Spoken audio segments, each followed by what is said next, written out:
I work with people's spirit guides all the time, and here's some things that I've learned that you would not expect about them. They're so wildly non-judgmental. When I'm in this space of holding energetic space and holding light for intuitive guided sessions for clients, never ever once have I ever felt in over a decade an even single second of judgment. You and I, it does not matter how good of a healer you are or not, or an intuitive, we cannot bypass the human experience. So they always guide my clients through lessons.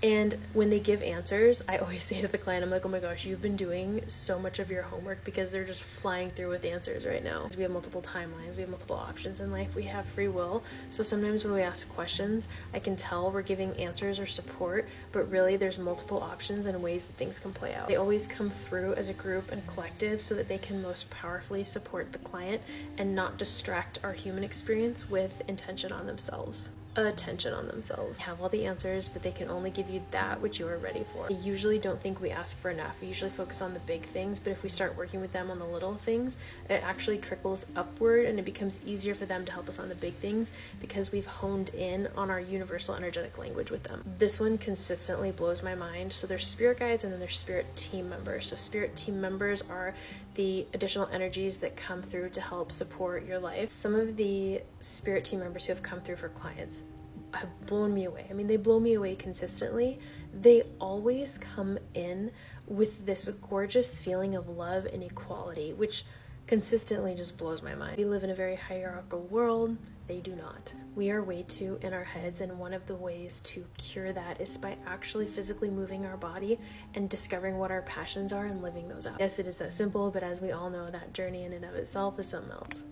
You and I speak a human language, they speak energy. So when they come in to speak to us, sometimes there's a translation of words, and I have to go back and forth with them from time to time to be like, wait, do you really mean to use that word? Because that word means this in our language, but you can feel and sense the energy from which they say it. So I always try to honor the exact words that they use. So that's when I turn to the client, I'm like, okay, I'm gonna use this word, but I want you to feel into how it comes through. They for sure do not take themselves too seriously. They also would never do anything to spook you in any way or give you the heebie-jeebies. That wouldn't be them. You're having a good time. You're in a lake with friends and you're swimming around, or you're in the ocean, and in your head you're like, wee. They're actually going to join with you at times and be like, wee, and be like, yes, to encourage more fun and just presence and experience in your life. They don't cringe or judge things around intimacy. They know going into the human experience that that's a part of it, and then also time goes by so quickly for them. I feel so funny talking about them when like they're right here, and I'll ask them, I'm like, what else would you have me say? But again, they aren't about them, they're about enhancing your experience. So they're usually just like, meh,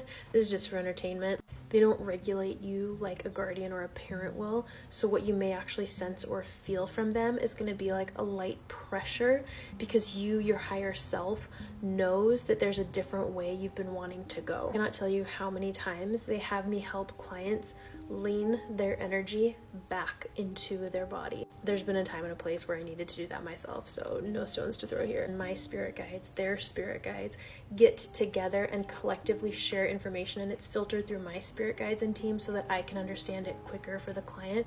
But there have been times and energy has come through, not of this earth plane, and they're speaking in a language I'm like, I don't even know what this is. And so I have to say to my guides, I'm like, I need a little bit of help here. Can you please help me figure out what it is they're saying? But you also want to remember that everything's energy. Language is a human construct. So that's when they switch it up and my inner knowing really turns on, and I start to get information that way for the client. Whenever that comes through, the client is never surprised. They're always like, oh my gosh, that happened to me, or I had this dream, or I've had this repetitive experience in my life. So it's usually a validation too. I have more of these. Let me know in the comments which of these resonated with you and what other questions you have.